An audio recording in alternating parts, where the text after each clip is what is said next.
Apa sih kalau dinaikkan 500% itu? Artinya, saudara-saudara yang tidak mampu, bersiaplah keluar dari Jakarta. Oke? Itu implisit, bukan pendapatan pemerintah. Ini artinya pelan-pelan nanti orang pada nunggak pajak. Setelah pelan-pelan nunggak pajak, ujungnya menjual tanah.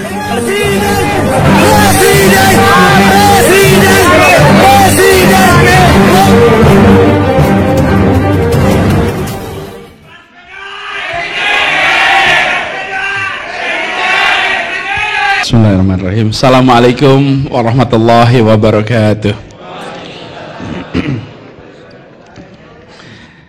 Yang saya hormati, yang saya muliakan kakak kami, saudara kami, Bapak Dr. Andes Usama Hisam. Insyaallah beliau selalu diberikan kesehatan, dimudahkan dalam menjalankan amanah yang besar ini, dan terus di dalam keberkahan Allah.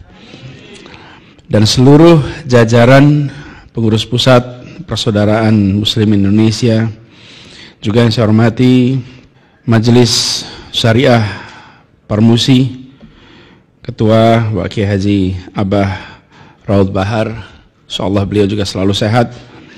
Yang saya hormati juga Majelis Penasehat Parmusi, Bapak Profesor Dr. Laude Kamaludin. Yang saya hormati Profesor Dr. Husnan Bey Fanani, juga Dr. Serian Wijayatno, Ketua Lembaga Pendidikan Islam, dan saya hormati Kiai Subhi, Wakil Ketua Parmusi, dan juga yang saya hormati Ketua Daiyah Parmusi, Ibu Hajah Fahira Idris yang baru saja dilantik. Boleh tepuk tangan untuk Bu Fahira. Para pengurus wilayah Parmusi se-Indonesia, dan begitu banyak tokoh-tokoh yang hadir di sini. Ada Pak Sekjen, mana Pak Ferry tadi? Pak Sekjen. Kemudian banyak ustadz yang mohon izin tidak disebut nama satu-satu untuk bisa menyingkat waktu. Ketika kita berbicara tentang pemberdayaan di masyarakat, masyarakat kita ini banyak yang tergusur secara sistemik tanpa kita sadari. Contoh saja paling sederhana, alhamdulillah sekarang selama 4 tahun ini tidak ada kenaikan PBB. NJOP-nya naik tapi PBB-nya tidak naik. Kenapa ini naik? Oh sekalian, saya ini khawatir betul karena Jakarta pernah mengalami ada masa di mana PBB di Jakarta itu NJOP-nya naik 500%. Kalau NJOP di kota ini naik 500%, itu artinya apa? Coba kalau kita lihat, kalau kata orang pemerintah nih, meningkatkan pendapatan daerah. Iya, kelihatannya begitu. Saya sampai panggil semua tim ini, apa yang terjadi naik pajak 500%? Apa sih kalau dinaikkan 500% itu? Artinya, saudara-saudara yang tidak mampu, bersiaplah keluar dari Jakarta. Oke? Itu implisit, bukan pendapatan pemerintah. Ini artinya pelan-pelan nanti orang pada nunggak pajak. Setelah pelan-pelan nunggak pajak, ujungnya menjual tanah. Kalau menjual tanah kepada siapa? Berhenti, tidak ada lagi kenaikan seperti ini. Sekarang justru diubah. Mereka bahkan kalau lihat tempat-tempat yang strategis, bayangkan para pendiri republik ini. Ini contohnya, tokoh Parmusi. Pak Natsir, kenapa Pak Natsir rumahnya dijual? Kenapa Haji Adam Malik rumahnya dijual? Kenapa tokoh-tokoh pendiri bangsa rumahnya satu-satu di Menteng itu lepas? Kenapa? Tidak mampu bayar pajak. Bayangkan mereka berjuang untuk kemerdekaan tanah ini dan mereka terusir akibat pajak tanah tempat mereka tinggal. Harus berhenti itu. Diubah sekarang. Semua keluarga yang tinggal di rumah orang tuanya pejuang, maka dibebaskan pajaknya. 0 rupiah. 0. Tidak ada. Semua guru di Jakarta, guru pajaknya 0 rupiah. Tidak ada bayar pajak. Di Jakarta tidak ada guru bayar pajak. Ustadz, guru tidak ada bayar pajak. Orang berjasa untuk republik ini semua tidak bayar pajak. Dan masyarakat pajaknya ditahan. Kenapa? Karena pajak bumi dan bangunan itu itu adalah instrumen menentukan siapa tinggal di mana, Bapak Ibu sekalian. Kita tidak ingin kota ini secara tidak sadar kita biarkan satu-satu yang di bawah itu dipindahin dengan cara pajaknya ditinggikan. Ini namanya systemic intervention, intervensi secara sistem yang tanpa disadari menggusur. Dan semua pensiunan di Jakarta pajaknya 0, tidak ada pajak. Mereka sepanjang hidupnya mengabdi untuk Republik, di ujung hidupnya terusir dari tanah tempat mereka tinggal. Kelapa Gading, di belakang Kelapa Gading ini Bang Usama ada komplek pegawai DKI.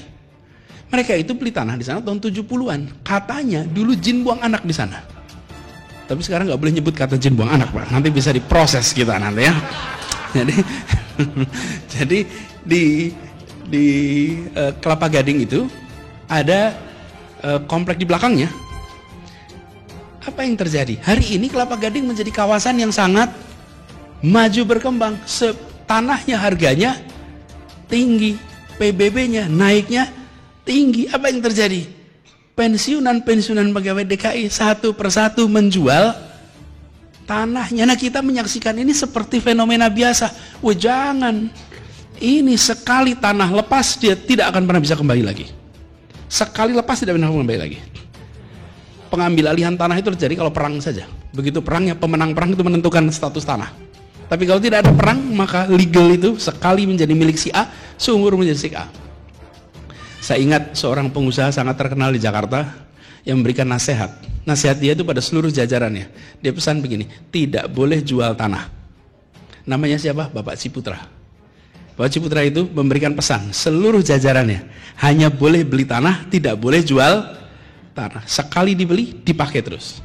Nah, kita negara membiarkan menciptakan pasar jual beli ini tergeser satu-satu. Jadi sekalian, ketika kita bicara tentang membangun masyarakat, ya ada intervensi untuk mensejahterakan, tapi harus ada urusan struktural yang dibereskan. Karena struktural nggak dibereskan, kekalahan itu akan terjadi terus menerus. Hanya karena kita tidak memikirkan struktur legal, struktur policy. Ini yang sering saya sampaikan, bahwa ketika kita mengambil kebijakan, perhatikan siapa dapat apa, berapa besar, kapan, di mana. Bukan sekedar kebijakan ini dianggap oh ini kelihatannya efisien, bukan. Apakah menghasilkan keadilan atau tidak? Kata itulah yang kita pegang satu-satu. Sama seperti ketika kami mencoba untuk membangun ruang ketiga. Ruang pertama itu di rumah, ruang kedua itu tempat kerja, ruang ketiga itu ruang bersama.